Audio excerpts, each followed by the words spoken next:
Oh yeah, it's villain time. Wait, no, not that one. Get back in your magic item, you. Alter egos, man, I'm telling you. Last month, I asked so many people to rate the villains of the series. They did, and I analyzed their responses to make this tier list. Also, this is the last tier list I'll be making for a while. Oh, that feels weird. It feels weird to not be telling you to vote on the next one. But don't worry, I have a lot of other fun content planned instead, and I'll probably make more tier lists someday. For now, though, let's rank some villains. For the purposes of this list, I only included characters whose primary role was as an antagonist or villain. And who better to start that with than Scarlet, the Queen of Evil herself. Or, well, the Queen of the Skywings, I guess. But, you know, she is about as villainous as it gets. Vain to a fault, sadistic, power-hungry, and willing to do whatever she can to further her goals. So yeah, she soars her way into A+ without any issues. Maybe it's her confidence, maybe it's her ability to exploit any emotional weakness, or maybe it's just how thrilling she makes things. Whatever it is, the fans love her. Now, as big a villain as Scarlet was in Book 1, Morrowseer claims the title of the true main antagonist of the first arc, and he played the role so brilliantly, earning a spot all the way in... Wait, that can't be right. Is that right? He's in C tier? What? Well, in that case, I guess I'll just have to act like he's mid. His character was written adequately, his contributions to the plot were mediocre, and I was only mildly intrigued whenever he appeared. Utter nonsense. Morrowseer was a fantastic villain. Oh my goodness. Underrated. Okay, next up, Blister. Without this scheming sandwing, we wouldn't even have a story to tell, and she was fantastic. Mostly. I still can't get over the fact that she antagonized the Dragonets of Destiny, the only 5 dragons in the world that she needed to like her in Book 2, but whatever. Other than that, she is a cunning fighter, a great manipulator, and one of the biggest obstacles for the Dragonets to overcome. A tier all the way. Her sister, Burn, is like the exact opposite of Blister. Definitely not the type to think through a problem, but rather the one to attack everything head on until it dies, and she does that quite frequently. She cares for nobody beside herself, but unlike Scarlet, a very similar dragon to her in terms of, violent tendencies, she doesn't really have the charisma to back it up, so she gets into C tier. Moving into the Sea-Wing Kingdom for a little bit, we have Orca, a dragon we never met, but who is referenced fairly frequently. I can't really say what kind of dragon she was, but the fact that she decided to enchant a statue to murder potential competitors for the throne before they could hatch says something about her character. Despite never actually appearing in the series, though, she gets B tier. Not too bad at all. Ah, boy. And then we have Whirlpool. You know, the one who was grooming the heir to the Sea-Wing throne so he could have the power of being king. Yeah, kinda disgusting, and very fitting that he died to that same heir knocking him into a pool of electric eels. He is the scum of the ocean, and even amongst his fellow villains, he gets relegated to the very, very bottom of F tier, right where he belongs. And joining him down there are the ex-rainwing queens, the lazy, conceited, dishonest pieces of rainwing filth. I would say more about them, but that, honestly, summarizes their characters pretty well. Nice. Taking a step up, and you know it's bad when I can genuinely say the false Dragonets of Destiny are a step up, are the 5 fakes designed to replace the real ones. Of these 5, Fate Speaker is a gem, also not a villain, and the rest are not gems, so they balance out into D tier. Mastermind, the dragon with a pretty cool name and a terrible personality. One could argue that he is more of an antagonist than a true villain, and they might be right. All things considered, he's whiny, lacks empathy, and refuses to take responsibility for his actions, which lands him in D tier. Still, better than Whirlpool, so that's something I guess. And Battlewinner, would you look at that? Another character who is debatably not truly a villain, just a desperate queen doing whatever she can to save herself and her tribe. She's also kind of a jerk though, so, you know, despite having one of the coolest aesthetics in the series, she stays firmly in C tier. Fierceteeth. She is certainly an interesting one, and her winglet shows a lot more about her than I ever thought we would learn. Still, her primary crime was kidnapping Sunny, and you already know we do not let that go unpunished around here. You cannot touch our happy little bean and expect to get away with it. C tier. C tier. But I guess you can try to assassinate Starflight and get away with it. That's fine, because Icicle did that, among other things, and she ends up in B tier. I kind of wish we'd seen more of what became of her, like at least in book 14, but she was just mentioned a couple times, and that was that. Next up is my least favorite character in the entire series, Chameleon. I do not understand this dragon. He comes across unlimited power, animus magic, the ability to do anything, and he uses it to do the dirty work of evil dragons in order to get rich. He could have just used it to, get rich if that was what he truly cared about, or to get revenge if that was what he wanted, or to make dragons like him if that was what he was after, but he doesn't do any of that. Instead, he decides to be a whiny, entitled servant of some of the most evil dragons on the continent. Like, what? So anyway, he gets B tier somehow. I can only guess it was the pity points that saved him. I just don't understand. Anyway, moving on, we have perhaps the worst parents in the series, and that is saying a lot. There are some horrible parents in Wings of Fire. Narwhal and Tundra together managed to emotionally abuse and then attempt to sacrifice one of their children, and that was just during a single book in which they appeared. It's not ideal. They ended up collectively in D tier, which I think is pretty generous. And speaking of awful caretakers, we have Vulture, who wasn't technically Kibley's guardian, but certainly had a hand in his upbringing. I think Vulture as a villain had a ton of potential, and I would love to see a winglet with more of him, but with what we have of him in Arc 2, he was mostly just built up as a big bad guy, and we didn't get to see much of him actually in action, so he takes a comfortable spot in B tier. Then Kibley's actual caretaker, Cobra, though he used the phrase caretaker here very, very generously, I thought her place as one of the most accomplished assassins in Period was really interesting, and to be honest, I'd kind of love to see her and Deathbringer talk shop together, but she is also such a bad parent that I think the phrase parent doesn't really apply. In any case, she ended up in Sandwing Jail and also in C tier. And the last of this interesting family are Sirroco and Rattlesnake. In addition to being selfish, they are also sadistic and not exactly bright, which makes them some of the worst siblings in the series. Truly unfortunate that they wasted the opportunity to have Kibley himself as a brother, but I guess that's probably why they ended up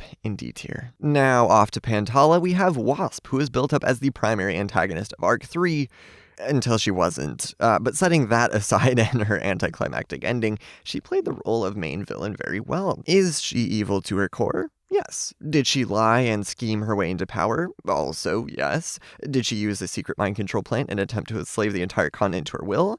Yep, she did that. And for all of those reasons, she made a pretty great villain. She gets to the top of A tier. Next up is Cricket's grandma, Cadell, though we thought it was her mom for a while. She's just the worst. She doesn't care at all for her granddaughter or her actual daughter, and is aptly described in the books as having a personality like sandpaper, so she also ends up in D tier. Now Jerboa 1 is an interesting case. Was she truly an evil character? I don't think so. In fact, I think at first she was rather good. But that was only at first. Over the course of hundreds and hundreds of magically extended years, whatever sense of good and evil she had eroded away. This manifested most clearly in Jerboa 3, her magically created daughter, who she routinely manipulated the emotions and memories of in an attempt to make her more entertaining and useful. Certainly, her character is an interesting exploration of the dangers of immortality, and for that, she gets B tier. The Breath of Evil, oh yeah, it's plant time.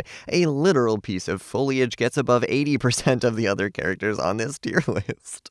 The Breath of Evil takes a spot in A tier for being one of the creepiest villains on this list. It sounds weird because it's literally just a plant, but man, that scene where we see it growing through the skeletal heads of Lizard and Cottonmouth is bone-chilling. And on the topic of Cottonmouth, we have the oldest villain in the entire series. And that is saying so much. This dude has been around being an arrogant, power-hungry psycho for like 5,000 years. He gets C tier.